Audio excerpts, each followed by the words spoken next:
All right, so this is something that I don't actually know a lot about. What we're watching today is called the Volga, and it was produced in 1977, and the topics are cities and towns, rivers, communism, and the USSR. And I know enough to know that the Volga is a river in Russia. I think it feeds into the Caspian Sea. I don't know much about it, but I think it's like the main artery of like the interior of Russia. There's another river that I think I'm forgetting about, but I think the Volga is like supposed to be the most important river in the history of Russia. That's what we're here today to learn about, is the Volga from 1977. So let's jump in.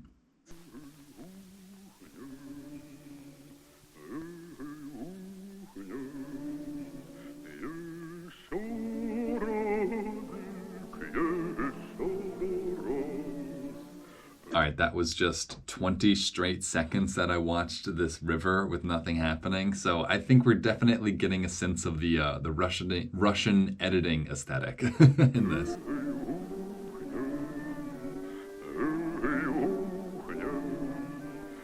In the thousand-year history of the land called Russia, it was only yesterday that men locked in harness painfully hauled barges from... This looks so awful already. There's something like, I don't want to be offensive, but there's something so depressing about the concept of Russian history, and seeing it played out in real life with these men trying to walk this barge across the river just looks so miserable. I I hope this is a reenactment, but it doesn't really matter. Port to port along the Volga River. And the shoes they were wearing, like wicker baskets. Like, this looks so uncomfortable. They sang, and their song would become known around the world. Even in its misery, it was a song of hope. Even in its misery, it was a song of hope. So I'm not far off by saying that this looks like a miserable existence. And now, for many, the hope has been fulfilled. Why do they even need to tow this barge? Like, I feel like half of the friction is just coming from it rubbing against the dock. Whatever, I can't fix it now. The Volga looks ginormous, though. If this is the Volga River, this is like 3 or 4 miles wide, which is crazy. I grew up next to the Hudson River, next to the fattest part of the Hudson River, actually, by the Tappan Zee Bridge, and like, it is equally as thick. But if the whole river is like this, that is an insane river. This is a weird-ass boat. I know we just went from, like, you know, feudal Russia to whatever this gas-powered steamboat is, or electric boat or whatever. Yeah, this is a type of speedboat. Like, there's weird phalanges going underwater. I don't know what I'm looking at either. Dang, see, this is another valuable aspect of seeing old videos like this, is what did the Russian Volga River look like in the 1970s? Apparently, it was crowded with all these smokestacks. Even this, like, I've never been to Russia, but I feel like it doesn't look like this anymore either, you know? Like, I feel like this is a lost form of, like, human geography, but I could be wrong. The singing is definitely getting me in the mood of this river. Okay, so we're in Moscow, obviously. Is the Volga the river that runs through Moscow? If it is, that's like pretty interesting, because the Volga is like not connected to the ocean, really. It's connected to the Caspian Sea. I guess this video is probably going to talk more about it, but that isolated geography of that river, the fact that it doesn't connect to the ocean but rather an inland sea, is just like the perfect metaphor for Russian geography in general. Also, Russia just seems like such a bizarre place right now, but especially back in the day, back in whenever this was made, what, 77? Like, you have such brutalist architecture in the form of like endless apartment buildings, and then you have these very particular little cathedrals, or that's what I imagine they are, these Orthodox cathedrals with all these little bulbs on the top of them. It's a very interesting aesthetic. That's hilarious, though. That was a great shot of a sailboat being passed by people on Russian speedboats. As an American, just like the concept of Russia during the Cold War, it's hard to get rid of that thought of like it being like this I don't know, evil place, which, you know, it wasn't. It was just like this place where people sailed and went on speedboats. I guess that's, again, part of the value of watching these old videos, is just getting to connect with these old people, these old times, and these places that you'll never be. I could go to Russia now, but it would not be the same place that we're seeing in these videos. This is like always kind of what I've been curious about. Like, you always see the like endless apartment buildings in Russia, and that's what you think most people live in. But then you see like these houses, these hovels, and this is like the remnants of like feudal Russia, right? Like pre-communism Russia. Like, what did people live like? And they lived in villages like this, and that's what I think is so fascinating about this. Even this woman right here, this image of like modernity, right? Like you would never get a jacket this blue in previous to, you know, industrial times. You would never get a skirt so yellow and white and whatever, you know, little shoes she's wearing. But at the same time she's wearing this like super modern outfit, she is just hauling 2 buckets of water, probably for her like cows or whatever. What a strange time in the development of like human history, when 2 worlds collide, when, you know, super modernist Russia and, you know, super traditionalist Russia in one image right here. Like this this woman is a babushka in the making too. The babushkas in Russia today were that woman is a babushka today. That's just so funny. But like that's how they used to do farm work, in like fancy jackets and like nice flowery skirts, you know? Like, how bizarre is that? This is more what I pictured Russia being. This, you could take this image, this could be from like the 1300s and still accurate. Today along the Volga, the wretched and abundant, the primitive and modern. The wretched and the abundant, the primitive and the modern. That's what I'm saying. I'm picking up on this stuff before they even put it down. The primitive and the modern. So what that woman was doing, like, she was doing such a primitive act in such modern garb. It's so interesting. The sad and joyful combine in a colorful and rich tapestry. Oh, this is an amazing house, though, I just gotta say. Of life that reflects the entire country. Oh, but then it cuts to this, and this is what I think of when I think of Russia and the Cold War. It's just like this gray, dirty ass place. And I mean that in, you know, no offense to Russian people. It's just like, I think as an American, this is what you're shown of Russia. This is what I think of when I think of Russia. It is often said, the Volga flows in the heart of every Russian. Can I ask anyone from Russia who is watching right now, do they say that the Volga flows in the heart of every Russian? Has that ever been said in Russia? This guy looks super Russian. There's like, it's hard to say because Russian people in America just look white, but once you get a bunch of Russian people in their own, like, you can definitely tell them apart, and this guy is definitely in that group. There's something about that facial structure, I don't know. It's like the Willem Dafoe facial structure.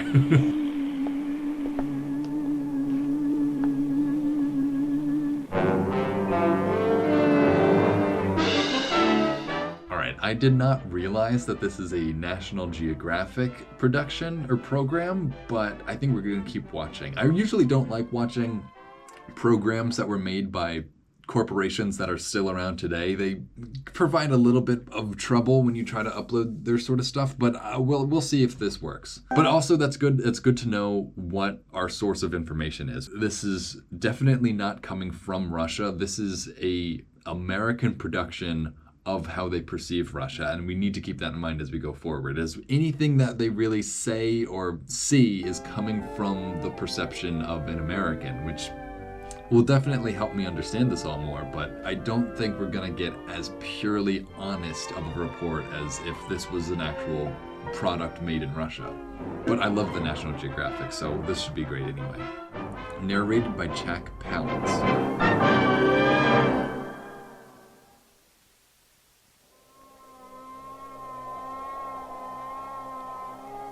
To Russians, the name means holy.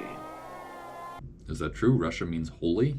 No, that can't be true. Russia means the home of the Rus. For along the Volga's banks and in the vast land it drains, a nation was born and an empire begun. Here, time and again, Russian winter and Russians' stubborn spirit repelled invaders from east and west. Yeah, this is exactly what I picture when I think of Russia as well. Just snow all the way up to your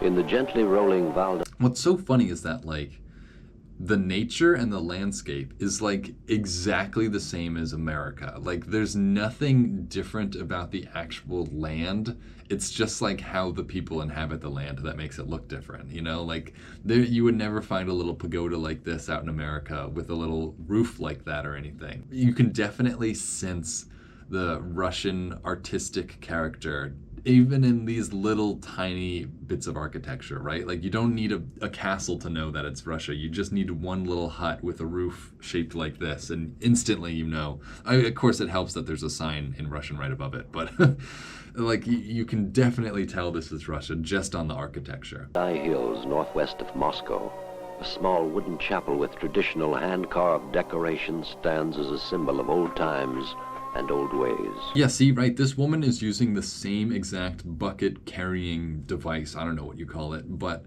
she is actually dressed up in a babushka. She is actually in, like, the thick jacket, the headscarf, and everything. Like, that's a modern day babushka. Both monument and guardian, it covers the tiny spring that is the origin of the mighty Volga. Here, as throughout... Wait, really? This house covers the spring that starts the Volga? I wonder if that's, like, true at all, or if that's just, like, what they say. Its length, the river is a source of life, and so the Russians call it breadwinner and beauty, and most often, Matushka, Mother Volga. What do they call it, Mabushka? What does babushka mean, then? Is a source of life, and so the Russians call it breadwinner and beauty, and most often, Matushka, Mother Volga. Marushka? It sounds like babushka, but I think you said it's something different. Like a sleeping giant, the frozen river lies quiet for nearly half the year. It is a time to rest and prepare for the seasons of growth and harvest.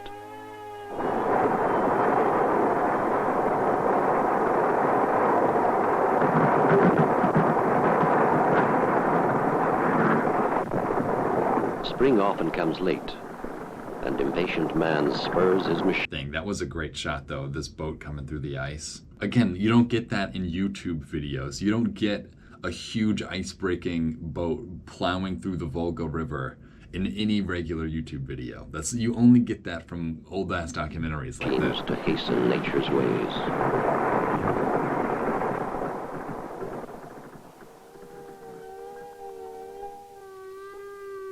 In the many big cities along the river like Gorky, rising temperatures elevate the spirit, and city streets bustle with renewed vigor.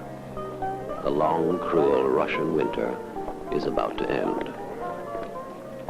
I love seeing just shots of streets, of pedestrians and random people out on the streets of these cities. Like, there's something so amazing about seeing, like, how people dressed and, like, how they even walked and carried themselves, especially in olden times, but especially in, like, other countries. Seeing the pedestrians of 1970s Russia is always such a fascinating thing to me, and they just get preserved in footage, but you never really think about, like, these people in the background, like, what they're doing. But it's just so interesting that we have captured at least some of this life, some of this time period, right? Like, it's freezing the fashion, the attitudes, and everything just in these couple of shots of people walking down the street. It's fascinating.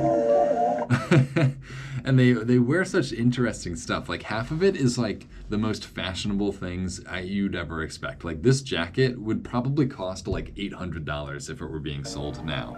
But again, it's like, it's just some peasant woman's jacket.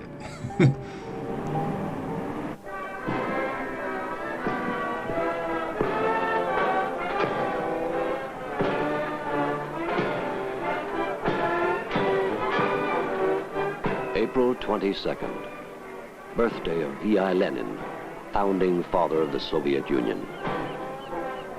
April 22nd, founding father of Lenin. So we're watching a Lenin birthday celebration right now. See, That's another just like insider thing that you would never get. You can't even replicate that in Russia today of what a Vladimir Lenin, I almost said Vladimir Putin, Vladimir Lenin birthday party looks like. Do they still celebrate Stalin's birthday in Russia? I don't know, but I can only imagine that they don't with such pomp and circumstance as they were back then. In Gorky, there is a double celebration. Yeah, how's the city of Gorky doing, by the way? Shout out to anyone watching from Gorky. I want the latest update. Does it still look like this? Is this still what Gorky looks like, or is it different? The city is home port of the Volga passenger fleet. And each year on this day, a ceremony heralds the official beginning of a new tourist season.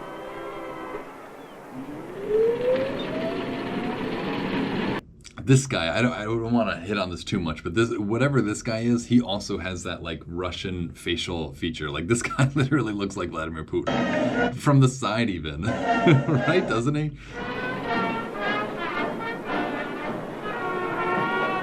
What I do find funny is that, like, for all their differences, they also just look pretty much identical to Americans. You know, like, all these people, the clothes that they're wearing is clearly, again, American-inspired. Like, there were guys in leather jackets and jeans out here. Like, besides the hats still remain Russian. And I think the true would ring true even today. It's like, these hats, they haven't given up on these hats. I actually have more of a Russian hat now. It's funny to see that they both look so Americanized, but they also have their own character to it. The honor of being first to sail always goes to the flagship of the Volga fleet, the diesel-electric powered Lenin. During the next 6 months, the Lenin and some 50 other liners will cruise the river between Moscow and Astrakhan and So that's interesting. I didn't realize that people went on cruises down the Volga as like tourism, as like a fun thing to do. Yeah, that's not really something that is done here in America. I have not heard of anyone ever taking a cruise down the Mississippi River. I think that would be like the worst sightseeing experience ever. But you know, it sounds fun to go here and do it in Russia. If you see some like cool castles and stuff, I bet this was a lot of fun. Turn. A round trip of 4,000 miles takes 20 days. Dang, a 20-day cruise down the Volga? That does sound fun, but if most of it's just factories like what we saw earlier, that could be a drag. Especially if it's just all ice like this too, like you have to start when it's still winter. A few ships take only foreign tourists. Most, including the Lenin, carry Soviet workers on vacation. With the chill... Dang, it's sad to see him say Soviet workers on vacation, and it's just like this boat in the middle of the ice. It's like that's what the Soviet vacation was, is just taking a boat out on some ice. The first voyage of a new season, we embark on a composite journey seeking the essence of the river and the nation through whose heart it flows. In the words of a Russian proverb, you haven't seen Russia unless you've seen the Volga. Again, I want to put that to the test. Is that something that anyone has ever said in modern Russia? You haven't seen Russia until you've seen the Volga. I'm curious if like the character of the Volga River is really as great as this is making it seem, or if like people even think about the river anymore. Oh, we're getting a map though. This should be fun. The longest... Oh, hang on. Let's look at the rest of the map thing. So you can see Germany up here. They're split in half. There's Yugoslavia. Oh, Czechoslovakia right there. It's covered by its own flag. Oh, you got Turkey. The longest river in Europe, the Volga is navigable for most of its 2,300 miles. Dang, I didn't realize how far north the Volga goes. So it really is like all of Russia. Yeah, Moscow connects to it, but it gets you almost to Leningrad or whatever it's called now. It's on the map as Leningrad. This is... The Volga, I feel like that is underappreciated. It's like the Volga is what made Russia like a society, really. Like I looking at it like this, like it is the heart of Russia. I guess that's what the whole point of this is. It's just, it makes me think about the rest. Well, I guess That's funny. So I was looking at the rest of the USSR to the west, and I was like, well, this isn't connected to the Volga. I wonder why, I don't know, why this is part of Russia. And it's just funny that, like, yeah, away from the Volga, you have Ukraine, Belarus, and the Baltic states. And it's like you can very clearly see that Russia and the Volga are closely intertwined.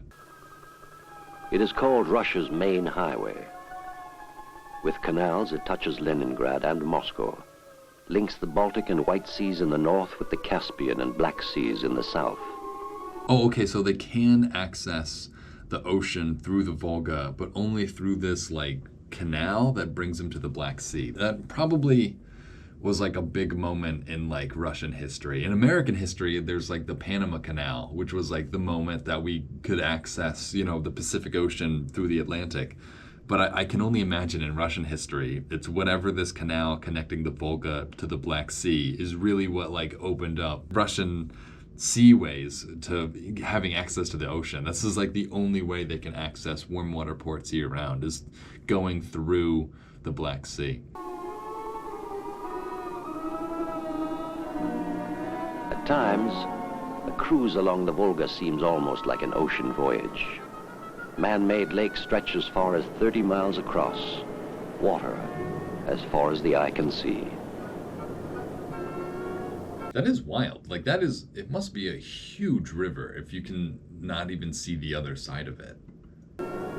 One must imagine the Mississippi, Hudson, and Ohio all rolled into one to get an idea of the Volga's role in Russia. That's funny. The Mississippi, Hudson, and Ohio all rolled into one. I was going to say, like, America has the Mississippi, but I don't think people don't value the Mississippi like they're making it seem the Russians value the Volga. Russian history, culture, and industrialization.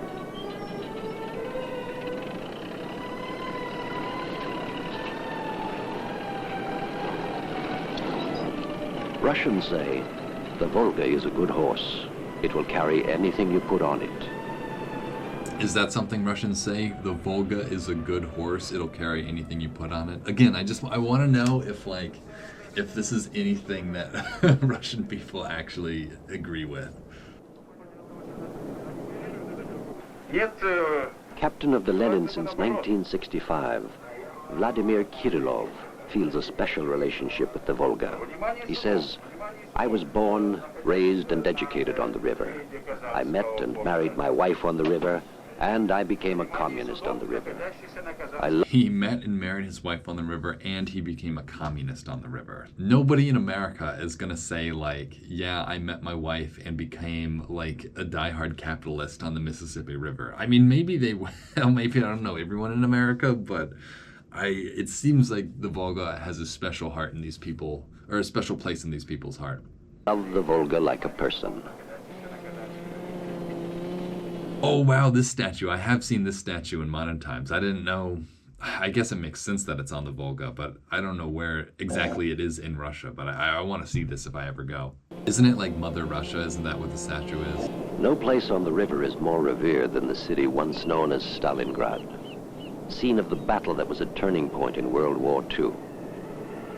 Every trip aboard the Lenin and all the ships in the Volga fleet, a ceremony invokes memories of the war and honors the hero city that halted the German invasion. I can't resist commenting on what they're wearing. It's the 70s and they're wearing like all these colorful dresses and everything. You don't think that like the same trends that were, you know, everywhere in America at the time made it to Russia and vice versa. These people look so American, and it's funny to know that at the time these people were so against America, and vice versa, Americans were so against Russians. But I think a lot of the tension that came out of, you know, communist capitalist worlds was the thought that like that resulted in different cultures or different aesthetics or different livelihoods. But as we can see, like, doesn't matter if they were communist or capitalist, all the women wore their nice pink floral gowns and all the men wore their pastel collared shirts. This could have been anywhere in the world at the time. A ceremony invokes memories of the war and honors the hero city that halted the German invaders. With their backs to the river, the Stalingrad defenders were ordered to hold or die. Today, every Soviet schoolchild learns their rallying cry.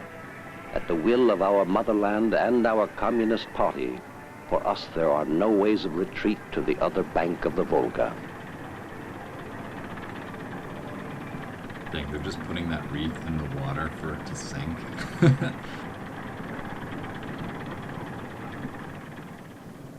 Totally destroyed during the war, Stalingrad was rebuilt, and in 1960... Wow, this actually looks like a really nice city, Stalingrad. I don't know if it's just me or like the trees in bloom is speaking, but it looks like a walkable city. After new leaders denounced Stalin and his crimes, it was renamed Volgograd. Overlooking the river, the turret of a Russian tank marks a point where the Nazi advance was stopped. Wow, I didn't know that either, that the Nazis were held back by the Volga. See, I mean, that makes sense. If it was really that wide, it would be near impossible to cross with an army. That adds even more like emphasis to how important the Volga is to the Russian people, that this geographic feature is what prevented the Nazis from steamrolling them. I'm starting to gain an appreciation for the Volga. It stands less than 200 yards from the water's edge.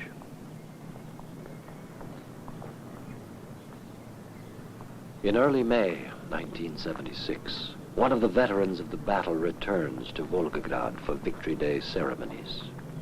A laborer from a village near Moscow, Ivan Mosato, proudly explains the monument's meaning to his youngest son, 15-year-old Slava, and remembers his experience as a teenaged hero during those glorious times.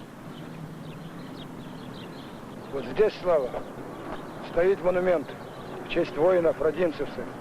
Здесь родимцевские солдаты, солдаты Родимцева, на такой вот полоске земли мы, солдаты, держались, русские солдаты.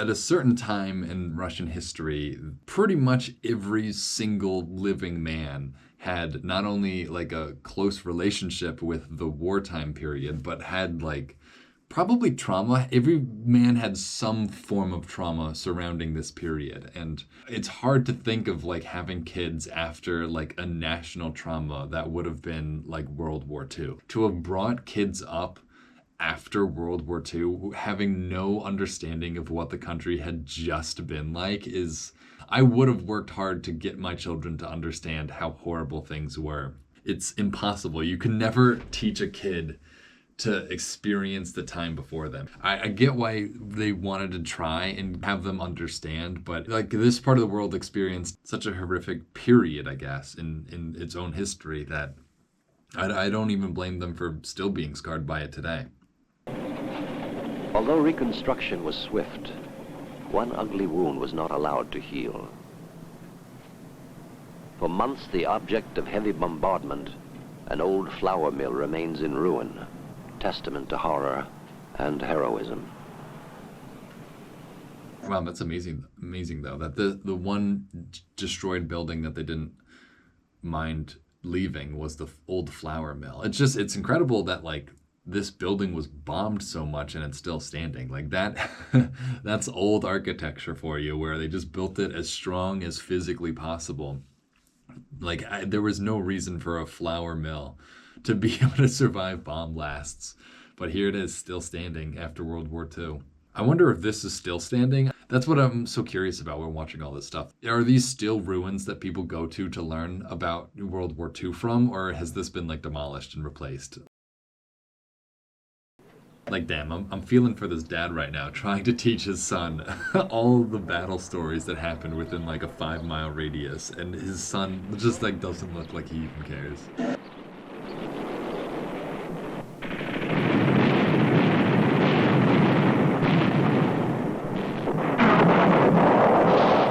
The Battle of Stalingrad raged for 6 months in fall and winter of 1942 and 43. Geez, this is so nuts to see. I know this isn't even what the video's about, but it's not funny, but it's like, it is ironic that today the only part of Europe that still looks like this is the disputed part between Ukraine and Russia. From house to house, often from room to room, The Red Army. It's crazy how like the battles taking place in Russia, Ukraine right now kind of look exactly like this, like tanks in civilian areas with tall apartment buildings. It really looks no different. Fought and held against Hitler's legions. More than 800,000 German and Russian troops were killed.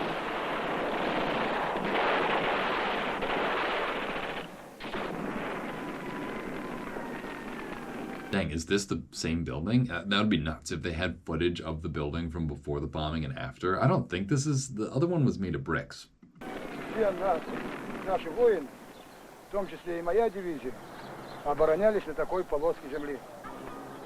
Видишь, вот до Волги. This Victory Day weekend would bring together many men who had shared unspeakable trials in defense of their homeland.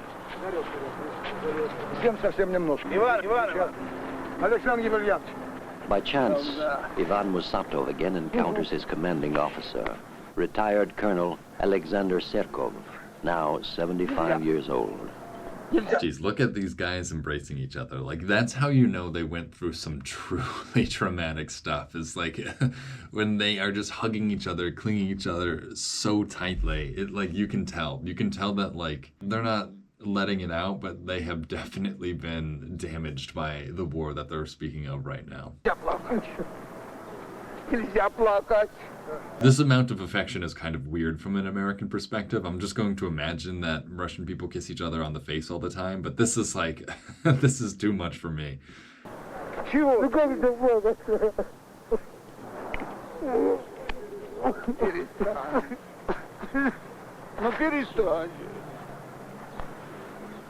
It's so weird too because like again as an American, Russians all seem to have like this really tough exterior. Like they all seem so hardened by the country. So it is so, I guess, telling. It's so telling to see them break down in an instant when reminded of what happened to them. It like partially probably is why Russian people have such a hard exterior, at least, you know, perceivably to an American. It's because they had to suffer through horrible events like this in a way that Americans never did. Like World War II affected Americans completely differently than it affected Russians, just because the battles were on their homeland. It's shocking, it really is, to see these Russian people who I imagine as like stoic and like cold, being so emotional about, you know, a wrecked building, even years after the fact, even with a 15-year-old son, you know. Serkov's left arm was crippled in the war. His wife and 2 sons died of starvation.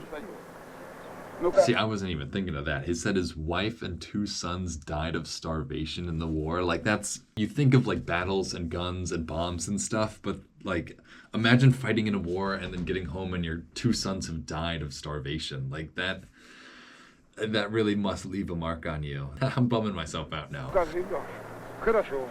Вот приехал с сыном сюда, вот сын Славка. А ты самый младший? Самый младший.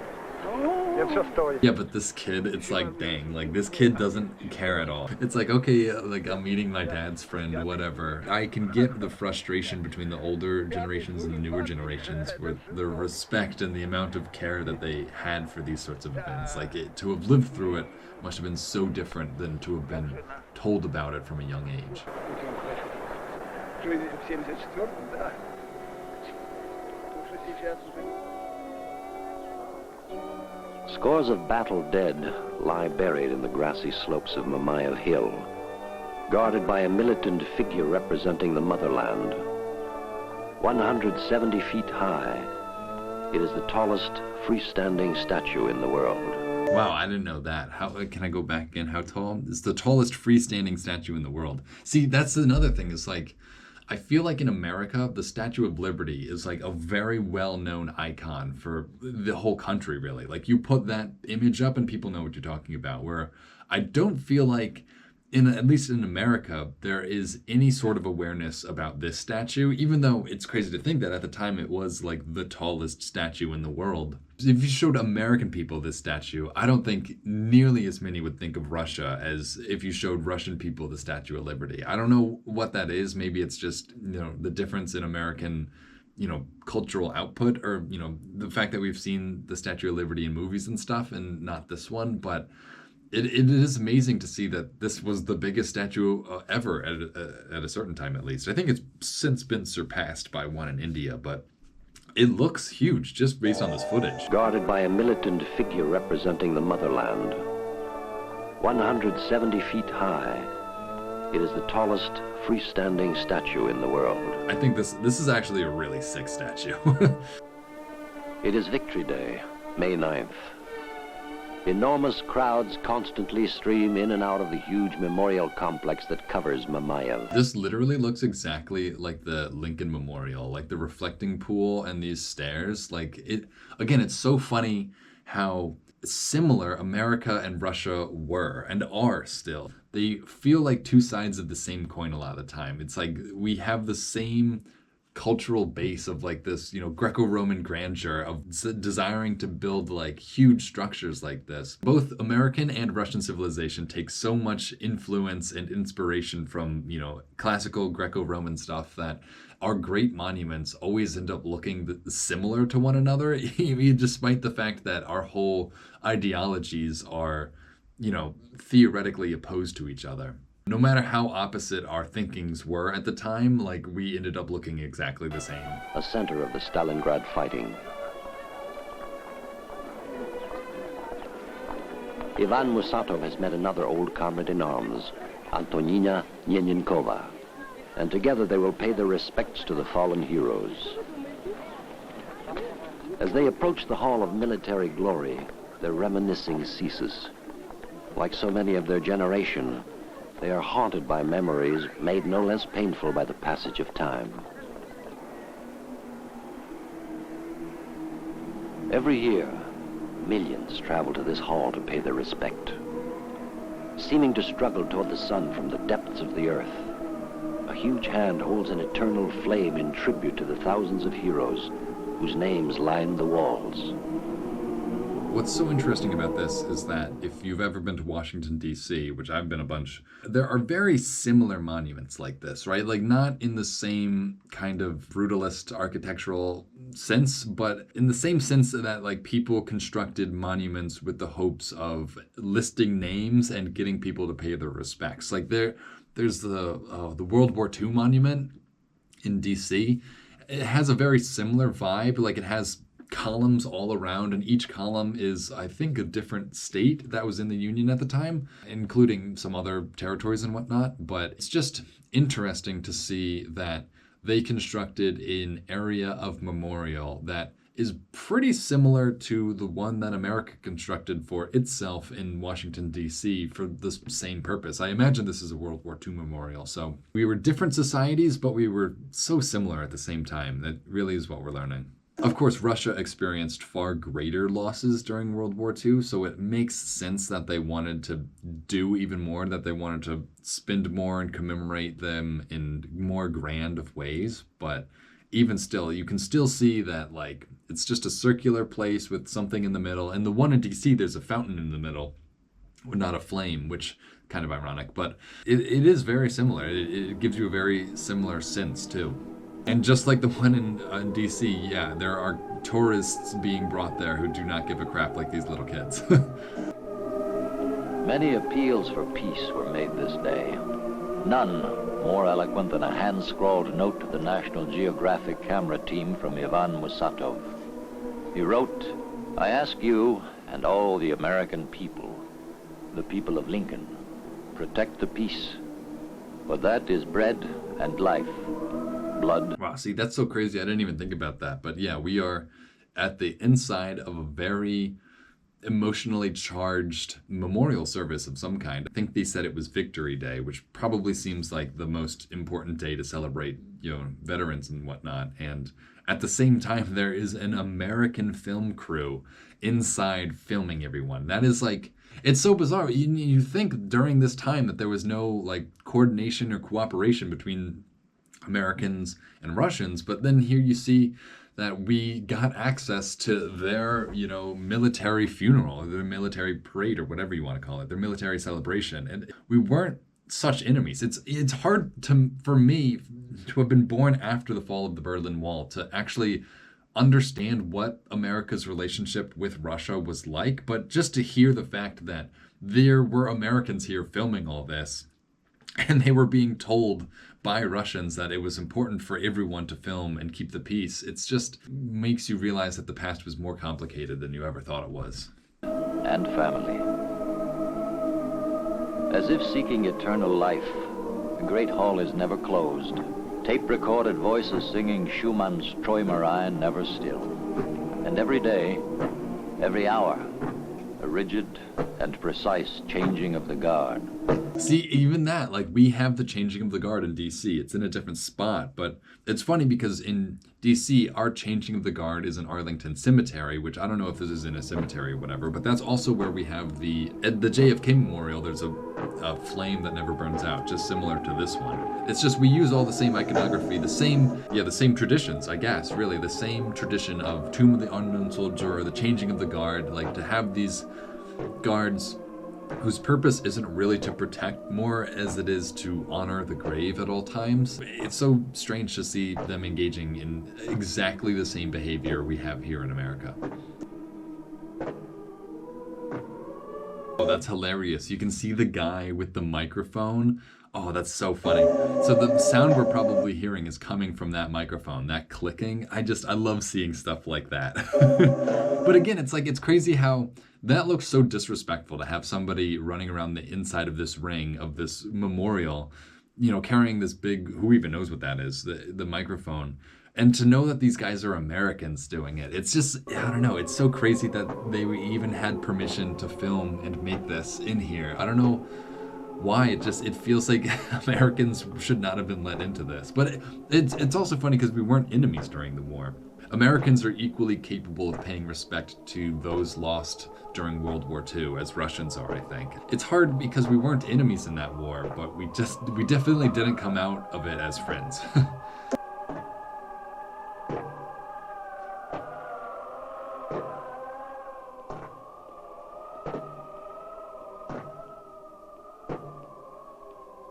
There is something so ominous about this music too, though. I don't know if it's because of the boots clapping in, in rhythm or anything, but I really do get the sense of dread, but also worship that people had at this time. Their faces reflect their heritage. See, all right, I was gonna say it felt a little offensive earlier to say that guy's face looked really Russian, but for the narrator himself to have said something, what exactly did he say? Because that was definitely a better way to put it than what I just said. Their faces reflect their heritage. Their faces reflect their heritage. That's so funny because I was gonna say this guy over here next to this crying lady, he totally looks like Russian too. And his face reflects his heritage. 1,000 years of suffering. Climaxed by a... Dang, I was gonna say that too. Like, that is part of the Russian, appearance. The sense of, misery. I don't know. And it feels so wrong to say it looking at these people, but the narrator himself said it, 1,000 years of suffering. A war that took 20 million of their lives, almost 12% of the country's total population. Scarcely a family was untouched.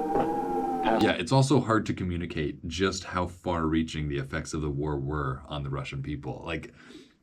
We got really lucky here in America because we were pretty much untouched. Obviously, there were soldiers who died in the war, but there weren't, families who witnessed, bombings taking place and all that. And it makes you appreciate the Russian reaction to the war much more when you realize that they also had to deal with much worse circumstances than America ever had to deal with.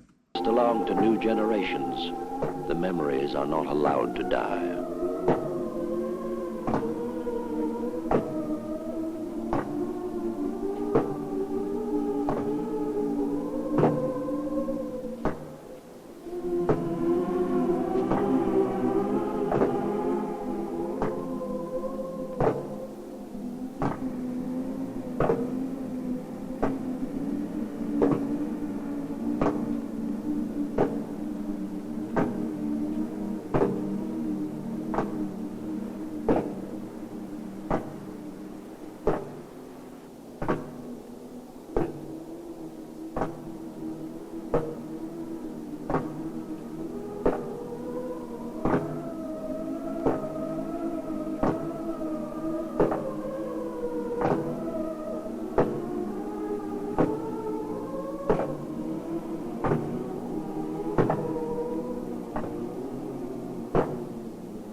Even among children born a generation after Hitler's defeat, World War II is very much alive.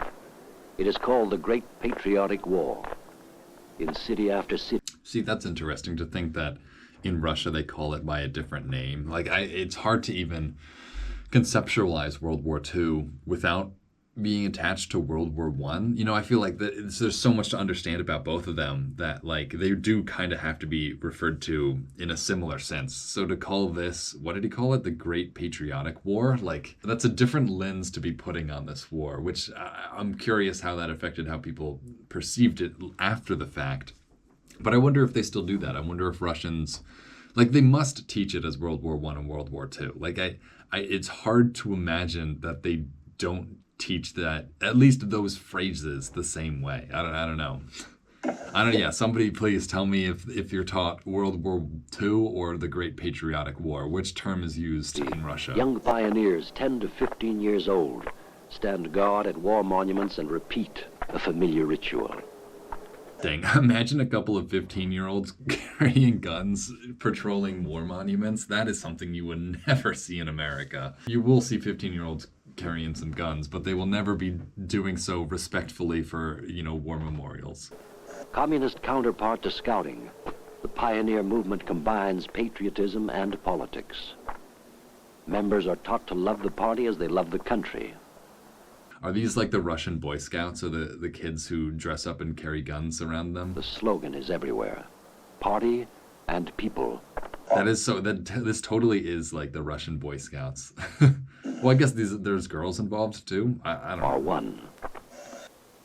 Only the best students get the honor of guard duty. The weapons they carry are real, but inoperative. Almost all children become pioneers.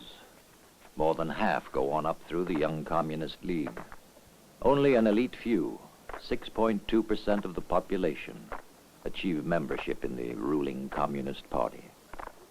See, this is another part of Russia that I just find so hard to comprehend, is that, like, you're all enlisted in, like, the Communist Party when you're a kid, and, like, you rise up the ranks of it, and you can get out of it, though. It just seems so weird to be, like, training these kids at such a young age for this sort of task. It's also so weird seeing these girls in, like, military garb, like, they're clearly trying to be, like, taken seriously, but they're in these little tiny skirts and they're wearing, like, pom-poms in their hair with these white socks. Like, I don't know, there's a little bit of a disconnect between, like, trying to have women still be, like, traditionally female and having them participate in, like, these war or these post-war organizations. It's like, is this really the women's uniform? Like, is that what every woman in the Russian military looks like? Like, men get pants and guns, women get,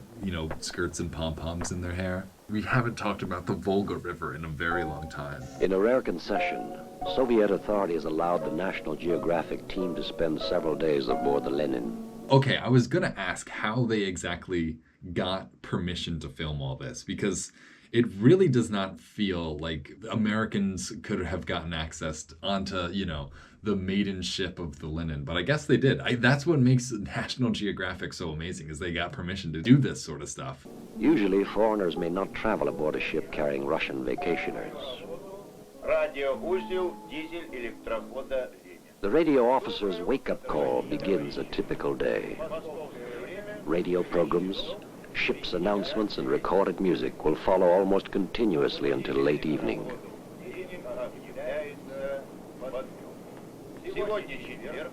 Before any of his passengers are up and about, Captain Kirillov begins a personal exercise ritual with a 1-mile jog around the Lenin's upper deck. I don't know why, I don't want to be mean, but this guy has, like, such a funny body. This is, like, the post-Soviet body type. I don't want to describe it any more than that, but it's like, what a unit this guy is. That is the body of a man who was raised on grain.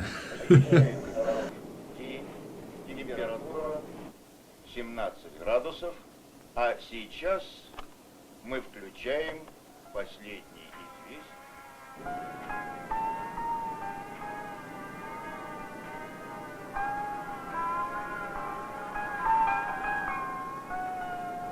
Although a national program promotes physical fitness, only a handful of the ship's 400 passengers respond to the morning call to exercise.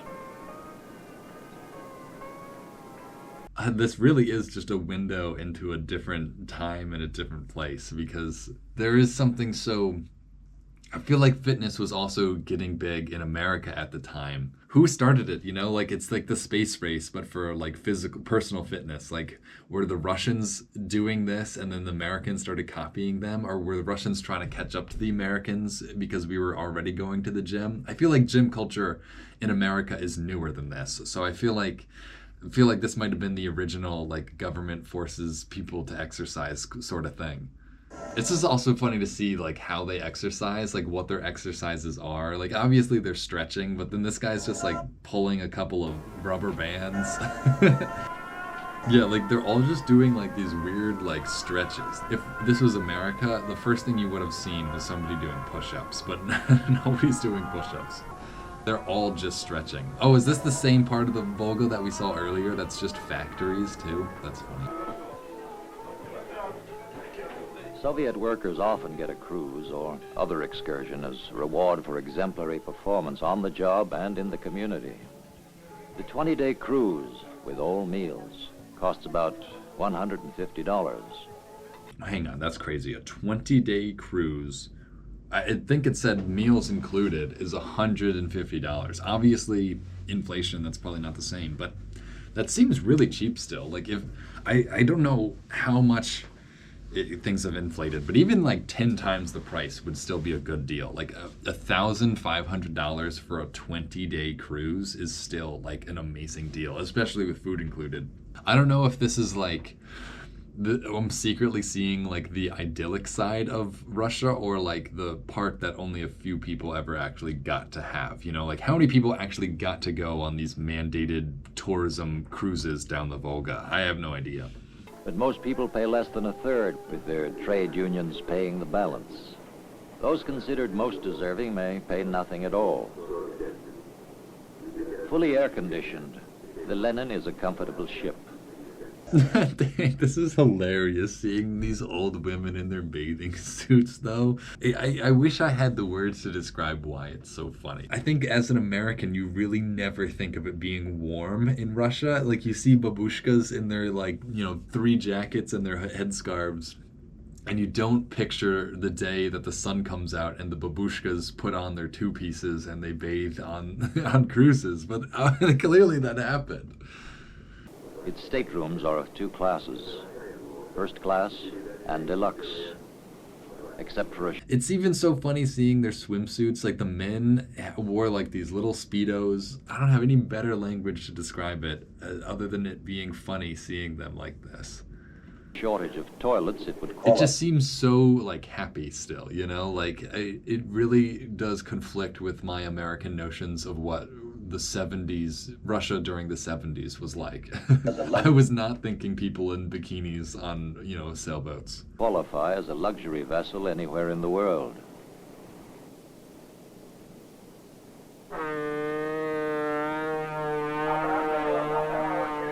During the warm summer months, the Lenin stops at some of the many beaches along the Volga. Stringent measures to control pollution keep the river safe for swimming.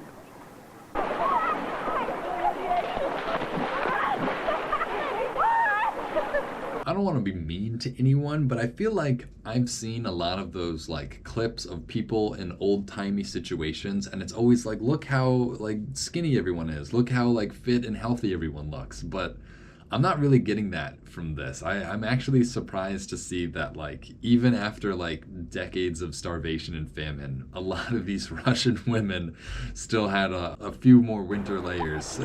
Maybe that's why, though. Maybe it's, you can't survive in Russia without a few layers. Like, I know it's not fair to be judging these 40-year-old women who lived through like 2 world wars, but I just did not expect them to be as overweight as they are. I really don't want to be mean, but it's like, didn't that guy's 2 sons die of starvation and somehow these women still look like this? I don't know. I feel like I'm being mean now. But, you know, it is funny to see Russians playing on the beach, though, because it really is like, dang, like they threw each other in the water, like we did too. We threw each other in the water too. Once each trip, passengers join crew members in an entertainment that has become a tradition with Volga cruise ships. Thousands of miles from an ocean, they mimic the Neptune ceremony familiar to all who sail across the equator. The spirit of good fun seems undimmed by the knowledge that This is what I watch these things for, is these little like ritual things that have definitely been forgotten. Like, I don't know if they're still doing Volga River cruises. I bet they still are. That's probably like a very rich person thing to do in Russia now, is to take a Volga cruise. But it's so funny to see the little reenactments of, you know, mythology from a Russian perspective. I don't think they're doing these anymore. And it's so funny to see everyone watching and clapping because they didn't have phones or computers to take away their attention. Like, nothing was happening, so they might as well have paid attention. It's just like you don't get little shows like this anymore. and aspire to the real thing.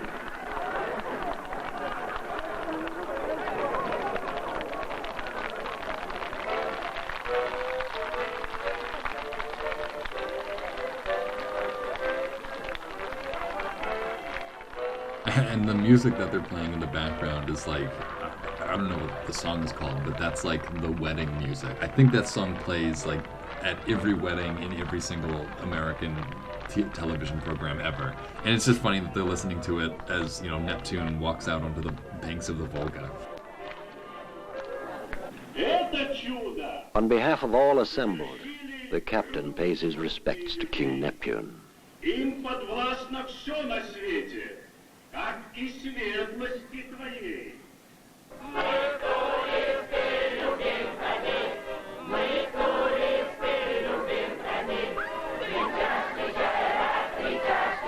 It's so weird because I feel like I'm watching like tribal footage like out of Africa. I feel like I'm witnessing culture on that same like unadulterated, unfiltered perspective. This is Russian like folk culture as it was just starting to enter the modern age, you know? Like I feel like this same like presentation could have been done like 50 years prior to this and like looked almost exactly the same besides like what everyone was wearing.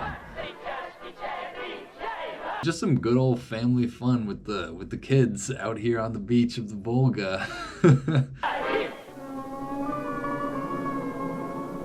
Largest ship in the fleet. See, what's so funny about that, I don't know, just like that guy dancing around pretending to be some sort of animal. I feel like if that was captured on camera in America today, you know, there would be a whole, you know, thing about it. But like, it's just so funny that like that sort of like goofy stuff happened back even in, you know, Soviet Russia. You think of it as such a serious place where no one can crawl around on the sand in their underwear while wearing a tail, but then you get proven wrong and you say, oh, people were actually doing that in Russia at this time. The Lenin is 400 feet long, 55 feet wide, and cruises smoothly at 16 miles an hour.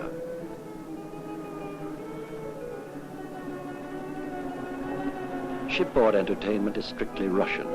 Movies, concerts, lectures. But nightly dancing usually rocks to an English or American beat, increasingly popular throughout the country. Oh, I really hope we get to see this. If we get to see them have an American music dance party in a Soviet Volga cruise, that's again an anthropologist's like dream. If the rain and the snow and the ice is cold, deep inside love is new and the sun comes shining through every day. Oh my god, see, this is so insane. There's something so bizarre about watching all these Russian people deep in Soviet Russia. Like, all these guys are factory workers in Russia. They were rewarded with this cruise for some horrible amount of work that they had to put in at some miserable steel factory, I'm sure. So to see them on their off time, to be listening to like English more than anything, like if we had the same language, it would be one thing. But like these songs, they don't even understand. They just like them so much that they want to party to them. That's what I find so bizarre about this whole time. Is like it seems like they had such a frozen relationship with the West, but at the same time, you see that they were enjoying the music equally, if not more, than the people that the music was actually made for. This is so insane to be seeing. Also, I don't know if we're actually going to be able to play this music because it might be copyrighted, so you might have to just take my word for it, but it is like, this sounds like British music. No, I really hope you guys can watch the music. I really want to include it just so that you get what these people are dancing to. It's so weird. They're all Russians. Like, they don't even know what they're saying. Like, there's just some Russians listening to some good old rock and roll. That's so crazy. I know I'm not supposed to say that word, but there's no other way to describe it. It's such a cultural fusion that I just did not expect to be happening at this point in time or to this extent. It's not like a random Russian person listening to American music. This is that is what the cruise plays for the people. It's so bizarre. Shore excursions offer a tour of Russia's past.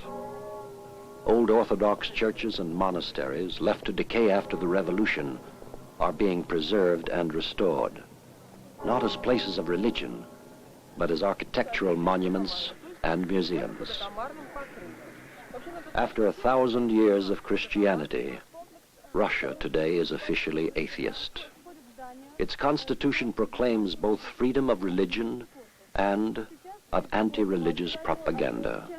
See, that's also something that is hard to understand from, especially in an American perspective, because I don't know, freedom of religion here means that you can practice whatever, but back in, communist Russia, freedom of religion kind of meant no religion for a lot of these people. And it's just funny that now Russia is upheld as this last tenet of Orthodox Christianity, whereas that clearly was erased and is not actually the foundational basis of Russian culture today. If they'd already got rid of most of their religiousness during the communist period. Russia is such a complicated place.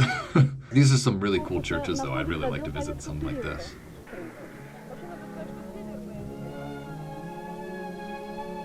Greatest restoration effort centers on the suburbs of Leningrad, where magnificent Tsarist palaces were occupied and looted by the Nazis. The Soviets have spent hundreds of millions of dollars renewing the splendors of the monarchy their revolution overthrew. Work began more than 30 years ago, and at places like Catherine's Palace, it is still going on.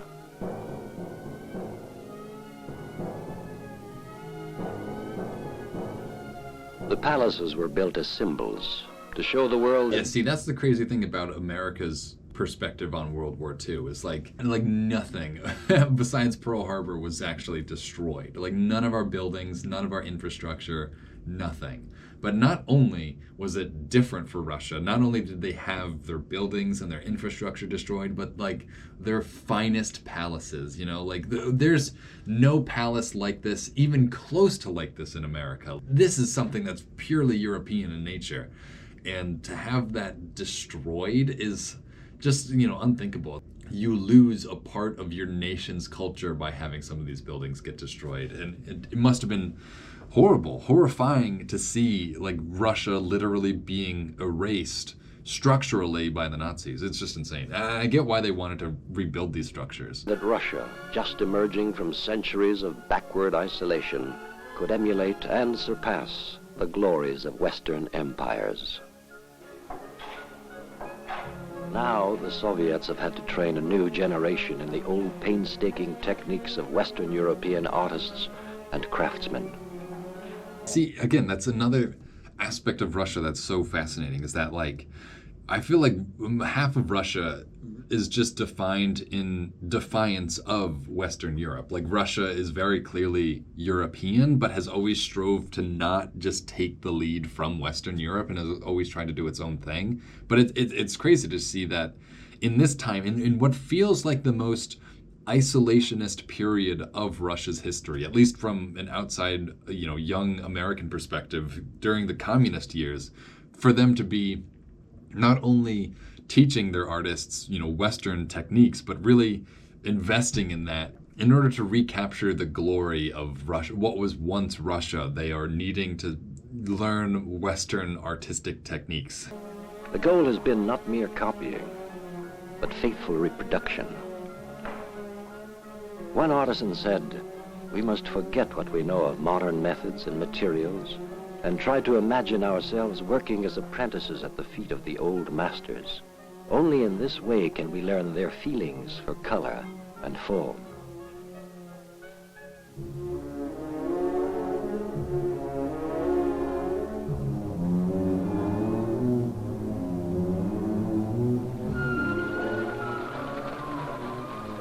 Designed by Western architects copying the Palace of Versailles, Peter's Palace on the Gulf of Finland stands... See, that's what I'm saying. Copying Western artists from Versailles. It's so weird that like Russia was rebuilt in the image of Western Europe post-World War II. I wonder how different it really was prior to all this, like what these palaces would have looked like in a more purely Russian art form. I don't know. I don't know if that existed or if I'm just reaching for things. It's so interesting to me that at the time where Russians were trying their hardest to not be like Western Europe and capitalist, they were copying the greatest monument to not capitalism, I guess. I don't know what Versailles would be. I guess monarchy is what Versailles is a monument to. It's just, you would think that they would want to go in the complete opposite direction, that they would shun, opulent palaces like this, especially in a communist society, right? Where everyone's kind of created equal. If everyone's equal, who gets to have a palace like this?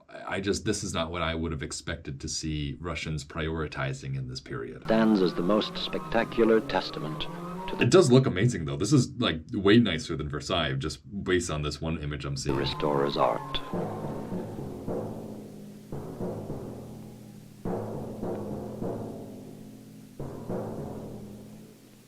Needing dollars and other Western currencies, the Soviets promote the palaces as dazzling tourist attractions. That's also hilarious, that they renovated these palaces not for any actual Russian people to enjoy, but so that they would attract tourists. I mean, I guess there could have been Russian tourists inside of Russia, but just so that they could attract outsiders to bring money in, they renovated these palaces. It's so weird. It's like they definitely needed the West, but they didn't want to admit it. But by far, most of the visitors are Soviet citizens. The grand homes of the ousted nobility are now seen as part of the nation's treasure and history, a source of national pride.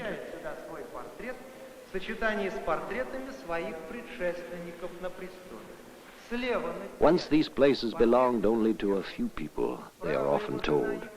But under communism, they belong to us all.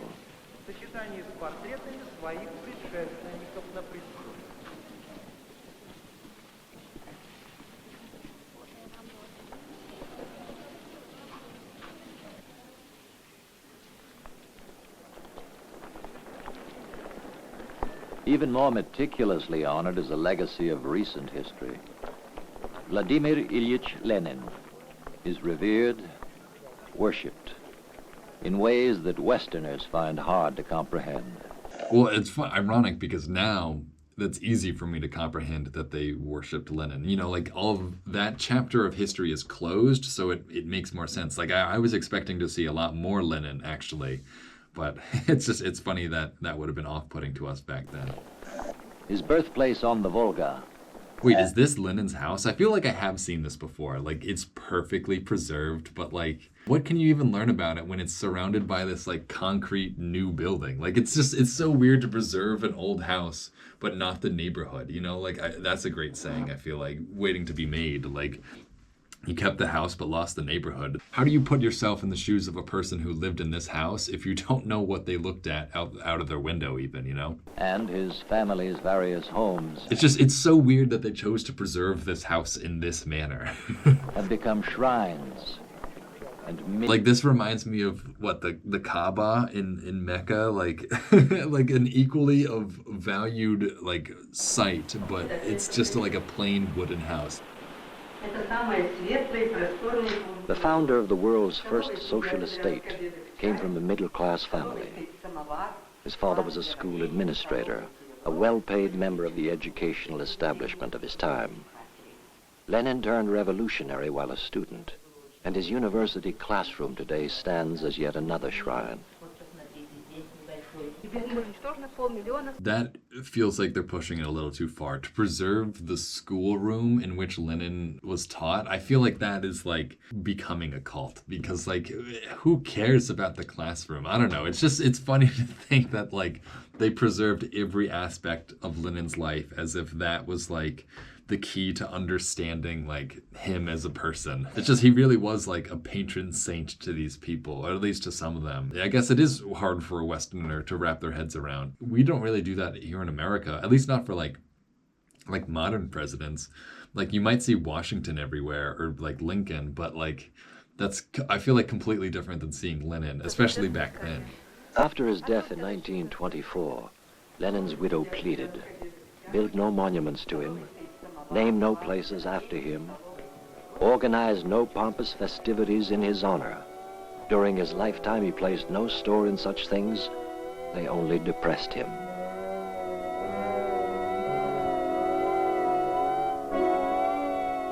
Seen all over the country, the sign reads, Lenin lived, Lenin lives, Lenin will live.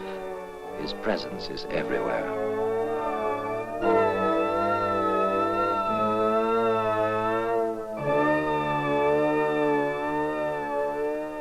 Although he died only 6 years after the revolution, Lenin made a monumental impact on world history.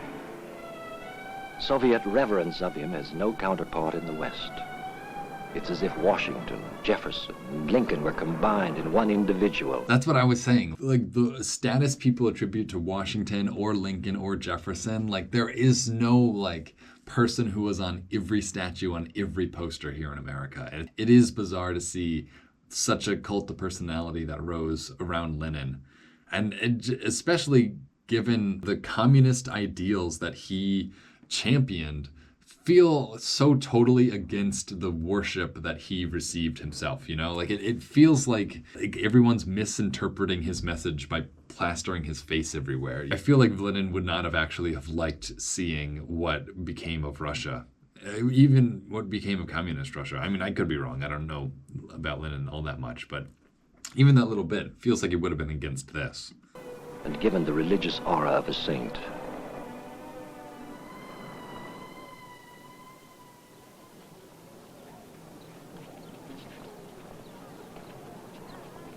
Each year, more than 1 million Soviet pilgrims and foreign tourists journey to Lenin's tomb in Moscow's Red Square. Winter and summer. Dang, this line is for Lenin's tomb? Jesus Christ. I've never even heard of Lenin's tomb. I mean, I probably will recognize it, but I did not think that was like a big tourism draw in Moscow. They wait hours for a brief glimpse of Lenin's embalmed body in a glass-covered Oh, coffin. I didn't even realize that. You get to see his body? That's nuts, too. I wonder if that's still around. Can you go see Lenin's embalmed body in Moscow still today? I wonder. The line may stretch nearly a mile. Dude, I waited outside of the Louvre in Paris, and not even my line wasn't even this long. That's crazy.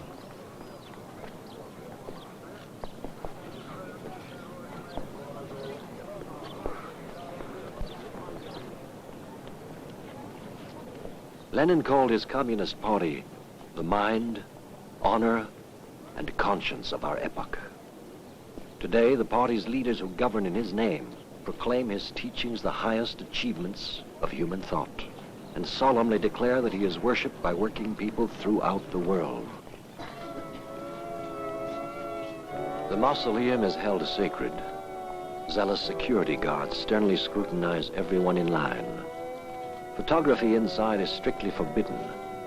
One official picture has been published. Thus, Soviet atheists seem to be creating their own deity, singing his praises in a well-known poem. Lenin is now the most live of all living, our weapon, our knowledge, our power.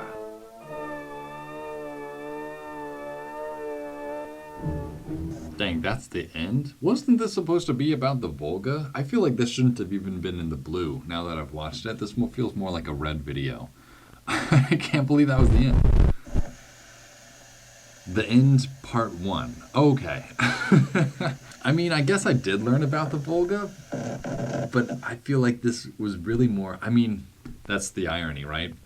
I feel like I learned about the Volga, but this feels like it was more about Russia in general, which is, I guess, the lesson of the Volga is the Volga and Russia are kind of inseparable. But I think there's a part two. I think I can actually watch a little bit more of this. Let's just get right into it. The Volga, beginning part two. Oh God, is there more than 2 parts to this? How can you say beginning part 2?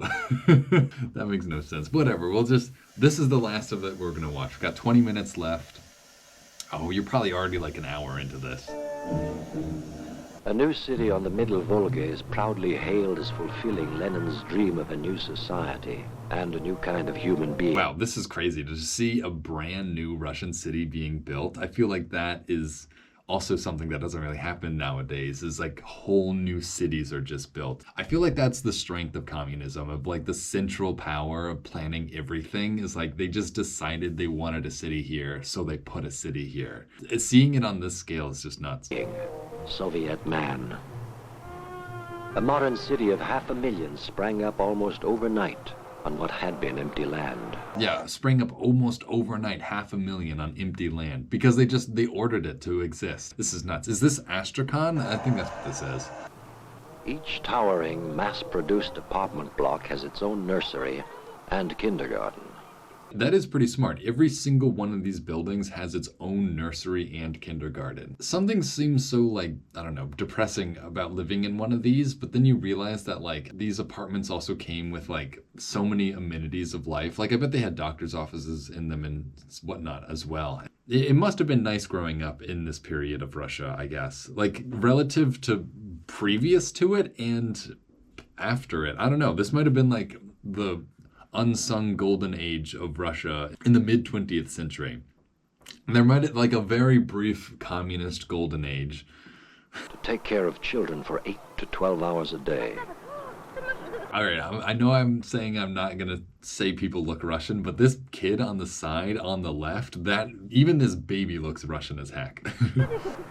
Songs and games teach love of country, love and respect for Lenin, who is, in the words of one song, always the best friend of children. And they sing of children's happiness in the Soviet state.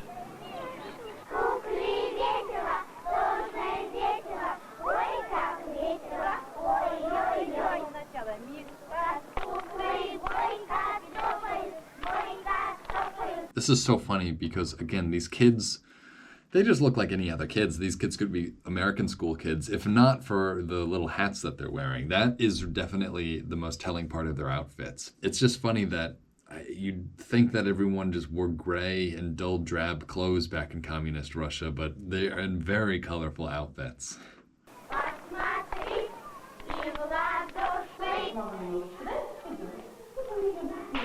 The nursery accepts babies from 1 year old.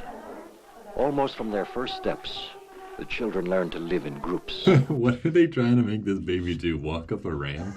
Isn't this supposed to be about the Volga? What am I doing watching babies? According to a Soviet teaching manual. Wait, hang on. So that they're like taking this baby on an obstacle course. The first obstacle was like a little like ramp that they had to go up. Now this baby has to walk like these little bumps. I hope this is still like the Russian way of education too. Is the formation of a convinced... These kids are so well behaved though. I will say an American school would not be this quiet. Activist. A person who does not think of himself outside society. From cradle to grave, Russians are imbued with the collective ideal and Marxist-Leninist theory.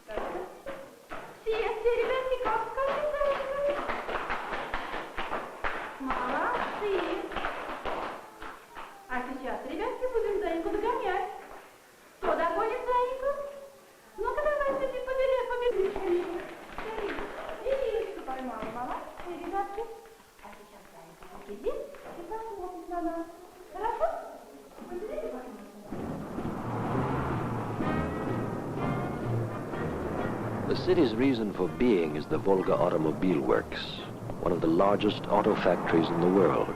The Volga Automobile Works. I wonder if they made, like, I don't know, any car brands that are still around. The cost, nearly 3 billion. I guess that's something that you never really think about too, is America was the car manufacturing hub of the planet for a while. So I don't know, unless the Russians were willing to buy American cars, they had to build their own. It's just something you don't really think about. Prime contractor for the plant was Fiat of Italy. But these people look so American. I know everyone's going to say that's not how just Americans look, like Europeans look like that too, but it's more about like these people definitely had access to like consumer goods is what I'm trying to say. Like, I mean, maybe not. Maybe these were all made in Russia too, but if they were, they're copying like the styles of, you know, capitalist consumerist societies like America. Like I find it very hard to believe that like communist Russia is where like bright green button down collared shirts came out of. Like it makes a lot more sense that they're borrowing these styles from the rest of Europe. And the city is named Togliatti, in honor of the late Italian communist leader.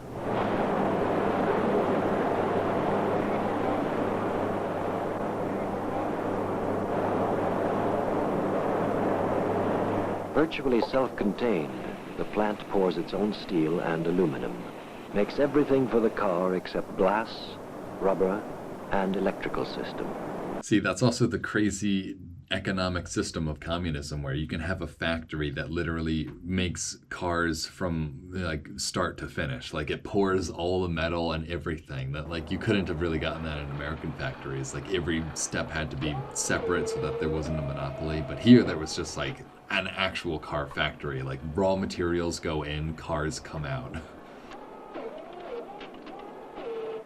I love that. This guy's whole job is just like sitting and hitting this button with his foot like once every minute. I really hope that's like the true extent of his work.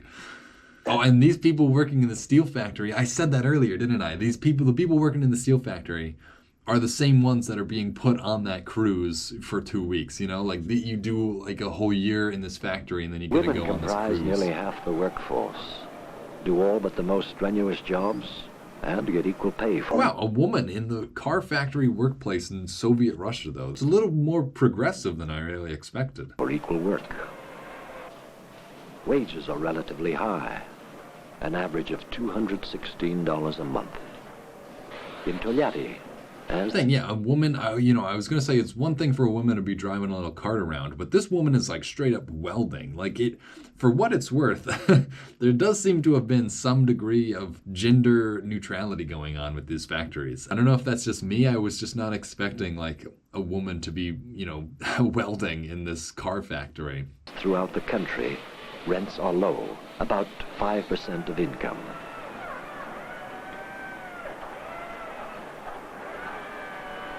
Three assembly lines, each nearly a mile long, turn out 2,200 cars a day.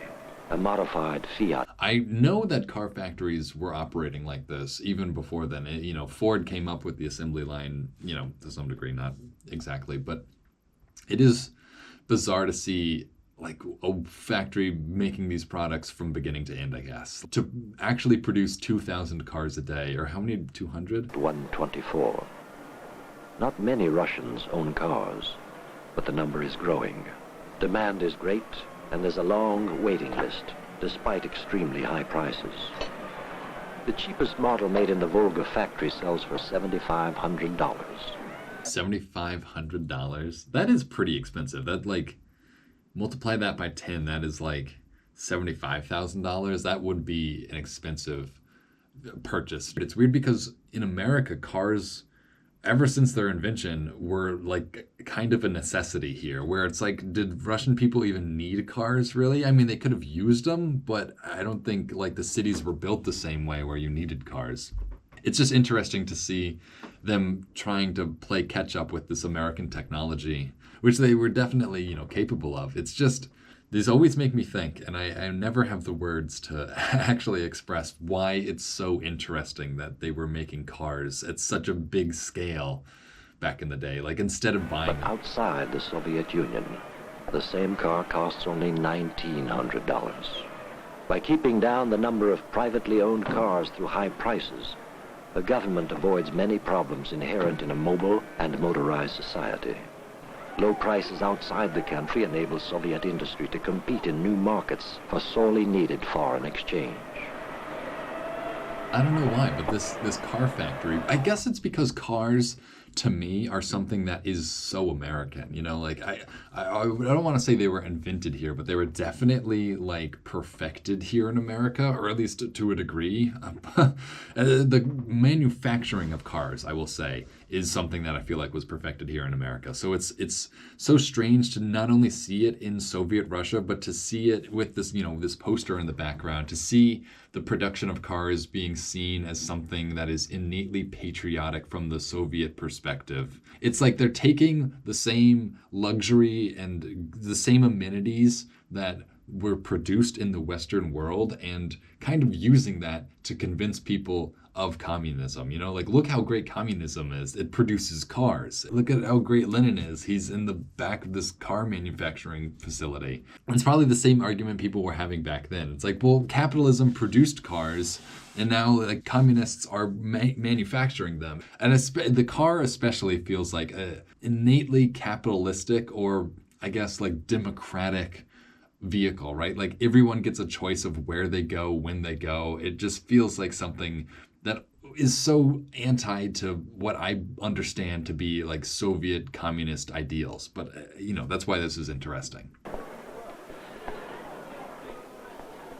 Most workers take their main meal of the day in a factory dining room. A 4-course lunch costs about 50 cents. Factory jobs have attracted young people from all over the country. Average age at the plant is 26. Local officials pointed out a couple planning to get married at the end of the week. 24-year-old Sasha Bistrov has been working in the plant 4 years. 18-year-old Yuda Ugitsky is a trainee just out of high school.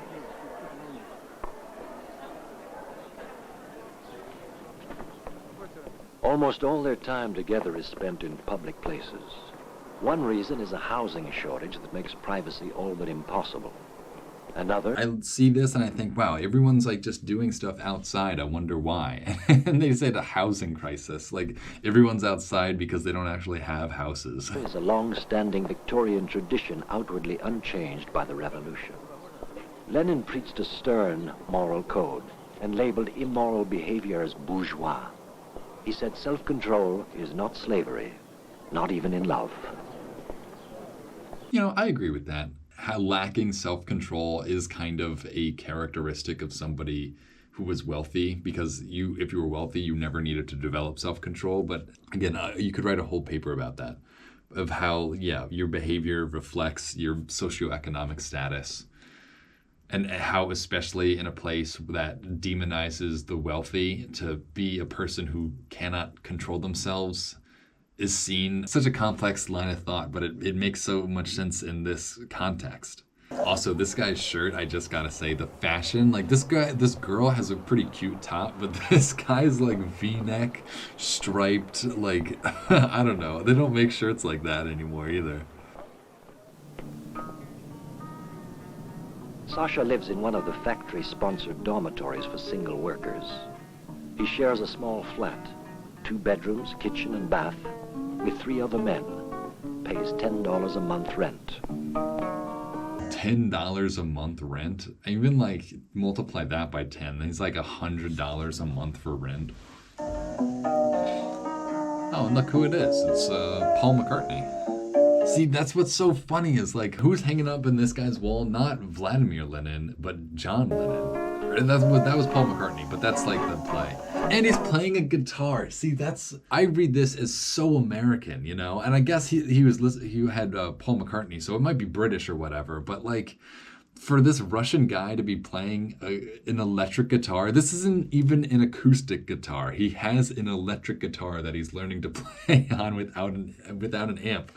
It's so American. This is like such, I don't know. I don't have the words to describe why. Although officially a factory worker, Sasha seldom goes to the plant. He's paid his full salary to spend most of his time touring, performing and rehearsing with the factory band called Volgari, the Volga Boys. So he technically works at the factory, but he's a musician at the factory who tours the factories to play music for them. and the music that he plays is definitely inspired by Western sources. You just don't think that they had access to, Paul McCartney, but they did, and that's who they idolized and wanted to make, music, reflecting of it.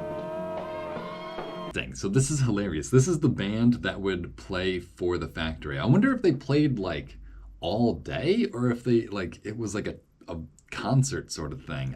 It's just so foreign to me. I know American companies sometimes do this, where they have they pay a musician to play for their employees or whatnot, but this seems like on a different level. It seems like they are part of the industrialized system. You think of a factory in Soviet Russia, and you do not think of a bunch of guys, a bunch of Beatles wannabes playing in the back room for everyone. They rock though, I'm enjoying this music.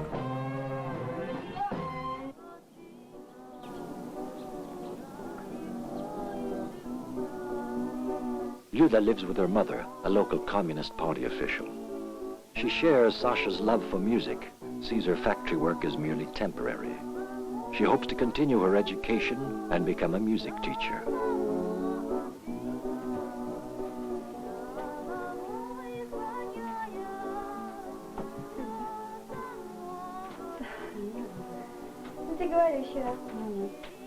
A long white wedding gown is but one of many old traditions that live on in the new Soviet society.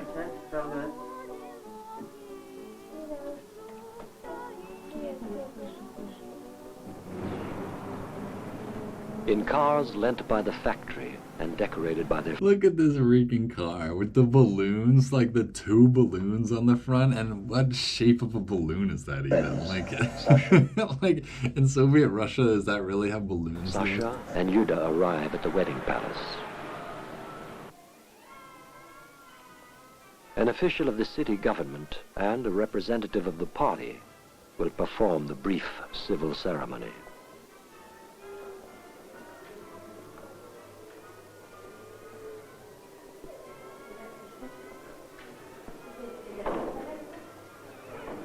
There are no vows. This is bizarre that this is what Russian weddings were like for a whole period of time. Honestly, seems nice to me. This is the type of wedding I want anyway. It's funny that for a time nobody got to celebrate No each other religious at all. overtones. The official talks to them of love and respect, friendship and responsibility. Быстров Александр Александрович и Углицких Людмила Николаевна. Сейчас обменяйтесь кольцами, символ вашей бесконечной любви. Муж одевает колечко жене. The rings they exchange are called symbols of everlasting love.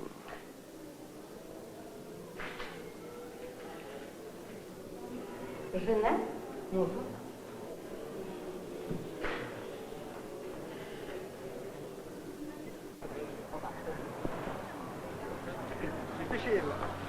Не спеши, Саня!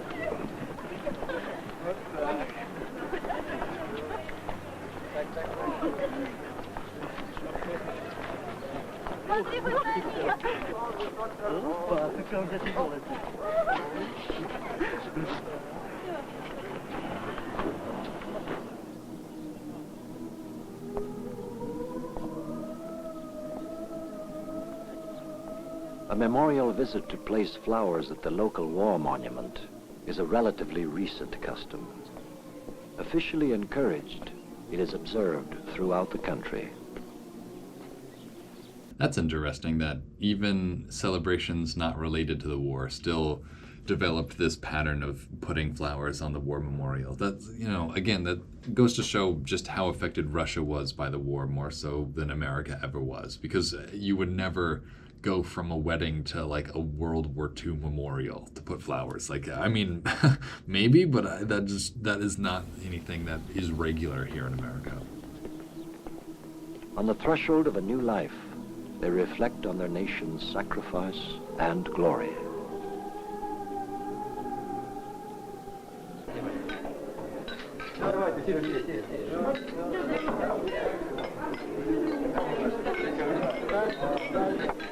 Пожалуйста, за жениха и невесту. Нет, за последнего горя.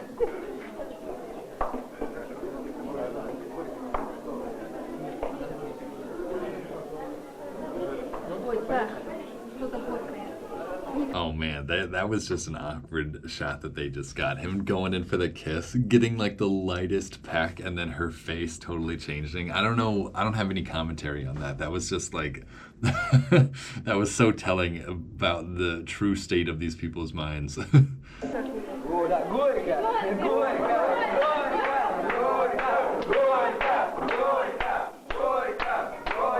Gorka, Gorka. It means bitter, bitter. Gorka means bitter. What is the meaning behind that? I mean, obviously bitter, but like, I don't know. Why is everyone saying bitter? Another old tradition. The vodka is bitter, but the newlyweds' All right, it makes sense now. kisses will make it sweet. Oh man, do they have to kiss right after taking a shot of vodka? I would be making the same exact face, if not worse, if that were the case. I still fail to see how this is related to the Volga River at all. Oh, are they kissing in the background? Look, this whole table's clapping and cheering, and in the background, it's the husband and wife just like making out. Like hard, like really making out. That's crazy. That guy looks like a Russian William Shatner.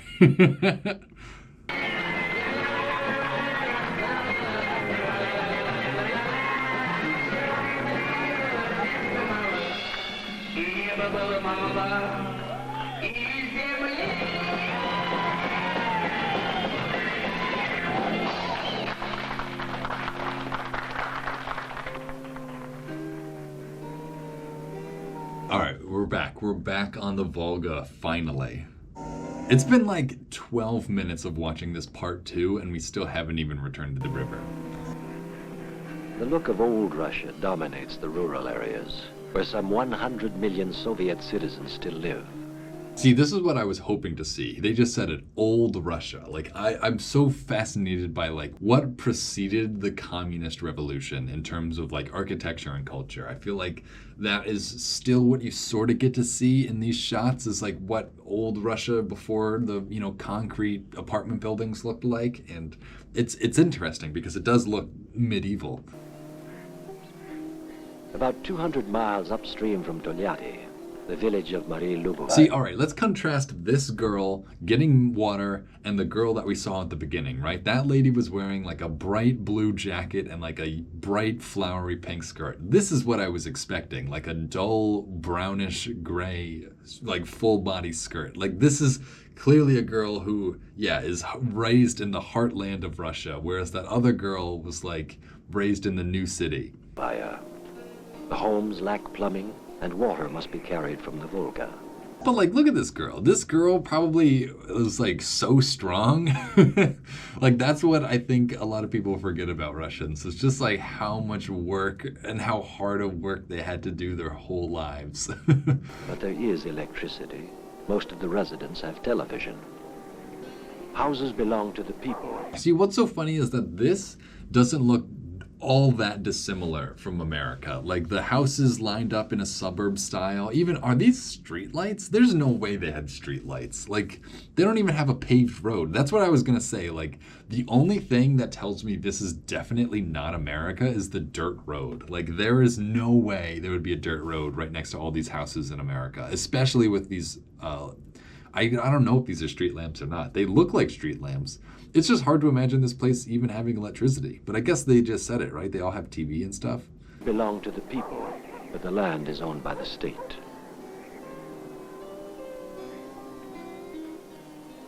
Women do much of the field work in Marie Lugovaya, growing hops for beer. Many of the men work away from the village as machine operators or woodcutters. There are two types of farms in the Soviet Union. Collective farms, where workers share in the risks and rewards of their labor, and state farms, where everyone is an employee receiving a guaranteed wage. Marie Lugovaya is a state farm. The average pay is $125 a month.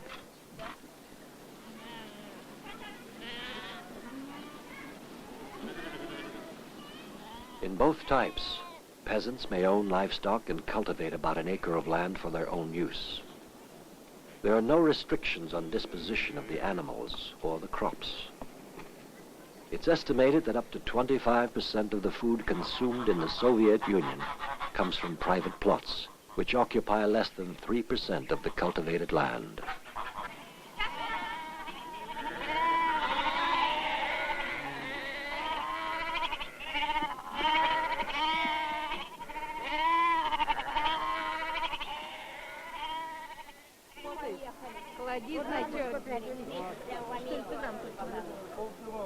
Peasants may sell their privately grown produce. This woman's teeth. I don't mean to be mean. It's, oh my God. Yeah, that's rough. In free markets, which are found in almost every city. That's Soviet Russia for you, though. Very often, side by side with state-run shops. Waiting in line to buy some food items is common in the Soviet Union. Shortages are officially acknowledged and attributed. Damn, people buying potatoes by the bag. Like, that is, yeah, something that I don't imagine happened in America ever. Like, you would just go to the supermarket and pick up some potatoes. You wouldn't have to wait in line in the public area for a bag of potatoes. To drought or other natural disasters. But for those items that are available in state-run shops, prices have not gone up in 10 years. Although there is grumbling about short supplies and long lines, in material terms, the standard of living is higher than ever before.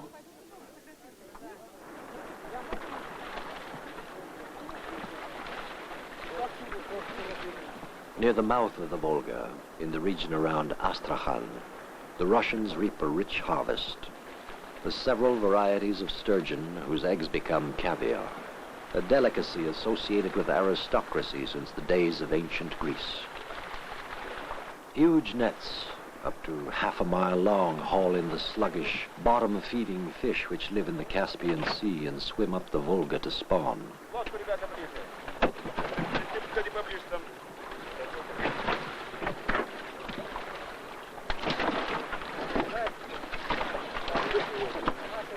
During the 6-month season, fishermen work around the clock.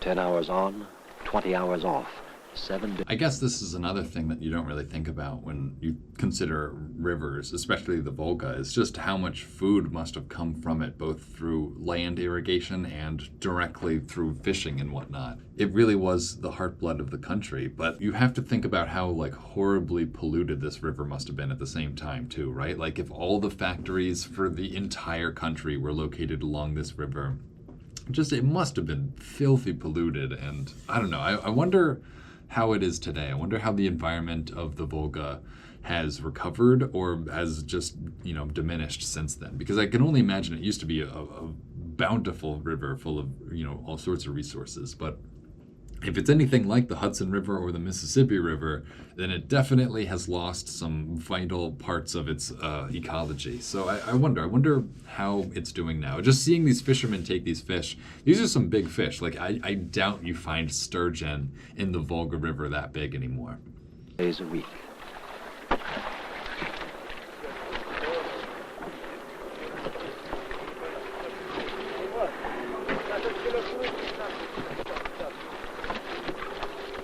Process the catch on the spot. Several factory ships operate along the Volga fishing grounds. According to gourmet lore, eggs must be removed as soon as fish are caught to have properly exquisite taste. Clubbing the fish minimizes blood in the abdominal cavity. Jeez, I don't like watching stuff involving animals like this, but it is funny. They're just beating them once with a mallet. Like, that gets the job done. I would not expect that to do anything, but it seems like they all do it. Blocked from usual spawning grounds by giant dams across the Volga, harmed by water diversion and pollution, sturgeon were dying off until 1969. See, that's what I was saying. I expected there to be some sort of massive die-off of all these fish until 1969. All right, what year was this? 77? I imagine the sturgeon populations have not recovered, but I can only guess. I don't know what it's like on the Volga now. Then a system of hatcheries and artificial breeding, combined with strict conservation and anti-pollution measures, reversed the trend. Despite the shrinking water level of the Caspian, sturgeon population is increasing once again. Yeah, we can skip this. You don't need to watch it. Oh my god. I don't know. Oh my god. I don't like watching this. Oh my god. Of the fish's body weight. That was actually Researchers are trying to find so many ways to eggs. Suck out the eggs, keeping the fish alive for further production. The time-honored process of converting raw fish... I did not realize how many eggs sturgeon had in them for caviar. That was like the whole body. I thought that's where all the organs would be. Into caviar is surprising. I did not expect to be learning about caviar from the Volga, but I guess here we are. Quick and simple. The fresh roe is washed and strained to remove blood, fat, and membrane, then salted and packed. But every step must be performed gently in order not to break the delicate tiny eggs known as the black pearls of the Caspian. The Soviets export most of the caviar they produce, largely to capitalist countries for capitalist prices.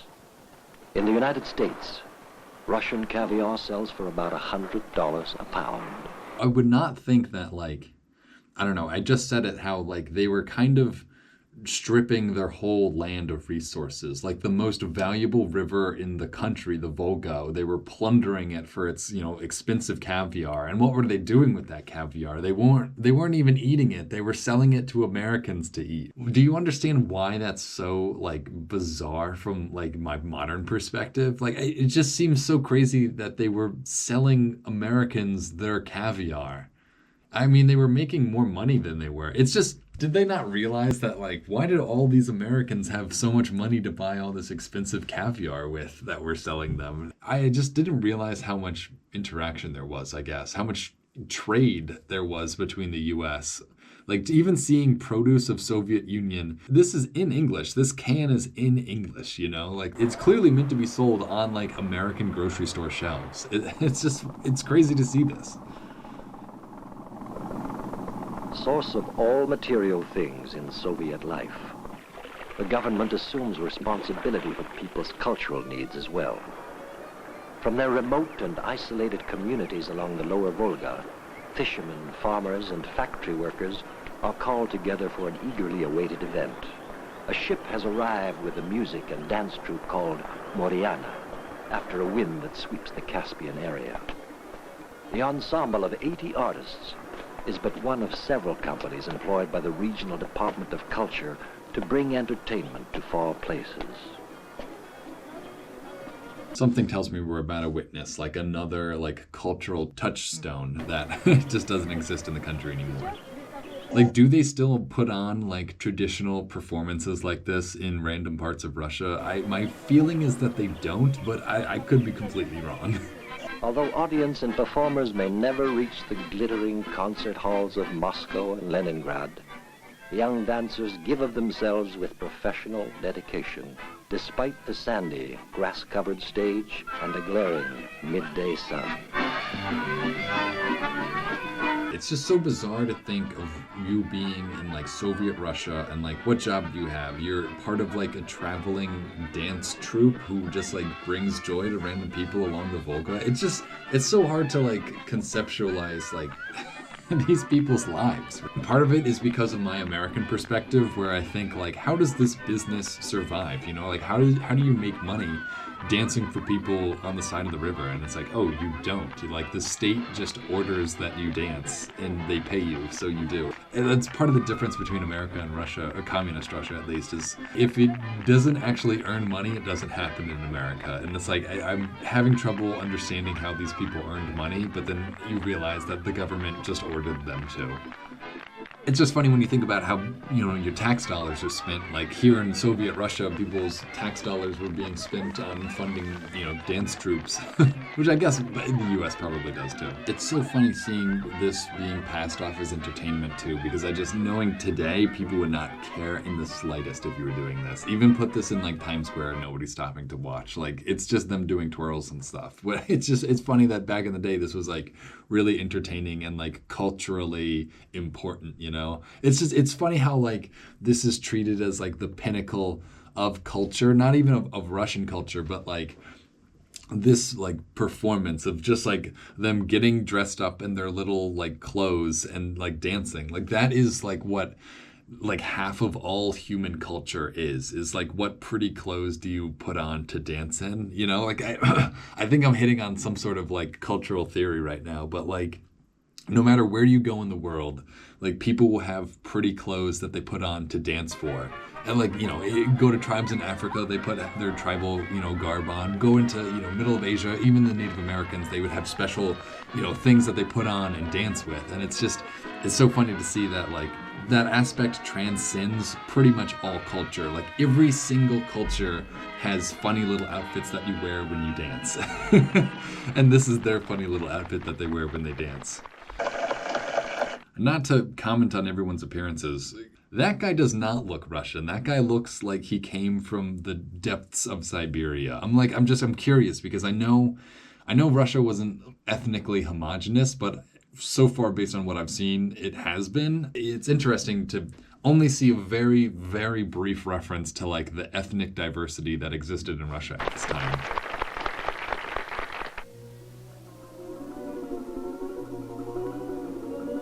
All right, this is what I actually wanted. This is what I thought this video was going to be about. It's the actual Volga River. I wanted to like see it from above because like this is untouched wilderness still. And I doubt this part of the Volga is still as perfectly intact. You know, I guarantee you there's a highway crossing this today.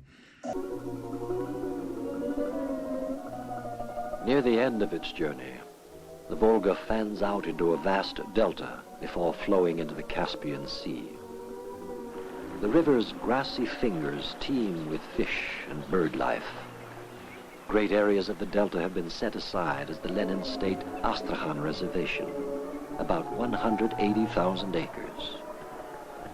When the sanctuary... That's nice. That's something that you also don't really think of. You know, at least here in America, you learn about national parks from like the Teddy Roosevelt perspective, Yellowstone being like the first national park of any country ever. But you kind of forget that other countries were doing that same exact thing at the same time. It was first authorized by Lenin in 1919. The demand for feathers for women's fashions had almost decimated the bird population. Now, at times, there may be 10 million birds or more. I feel like Russia was totally not isolated, but they didn't really share the environmental disturbances that happened. You know, I feel like I've read a lot about the different things America has done in different parts of the country that has led to, you know, environmental catastrophe. But I feel like this might just be my American speaking, but no one really knows the true extent to the environmental degradation that happened during the Soviet time. We know that they were, you know, removing huge tracts of land to make new factories and farms and everything, but I just don't think there was the same level of transparency. I feel like the communist government didn't really share their plans or their goals or their actions as clearly as the American government did, or at least they weren't allowed to or something. I feel like so much of Russia was destroyed, so much of Russian wilderness, at least this part of Russia, not Siberia, and so much of it was lost without really having anyone, I don't know, speak up about it. I've never heard about extinct animals from Russia, even though there definitely are.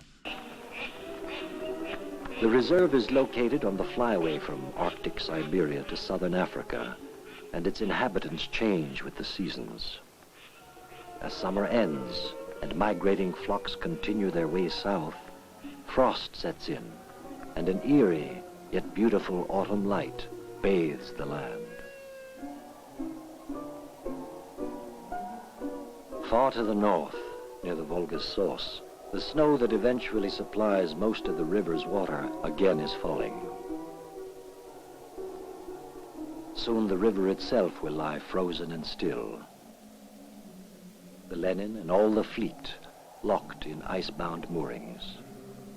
As the Volga and its people calibrate. Wow, this is crazy. Look at all the ships parked on this river. Like there's 1, 2, 3, 4, 5, 6, and there's probably way more. These like huge cruise ships all parked in one spot. That's nuts. See, because I didn't realize how many cruises there were going. I thought this was like the one cruise, but clearly there's more. Another year has ended.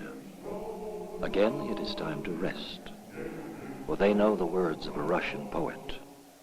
The toil... Dang, it just keeps going too. There's even more. They're moving the frame. That's, I guess, something else that you don't really realize is how many people they had to provide vacations for because the work was also provided for by the state, right? So if you work for the state and the state determines all of your operating hours and everything, then at a certain point the state becomes responsible for providing you with a vacation. And that's what these are. These are the state provided recreation vehicles, like they could get away with having somebody work, 12 hours every day in a factory because there were mandatory cruises that they had to take for vacation at other times. And it's crazy seeing the number of boats of all the factory workers that they had to give the same experience to because they were part of the same communist system. It's so different than like the American Will way be of thinking. forever over the eternal river.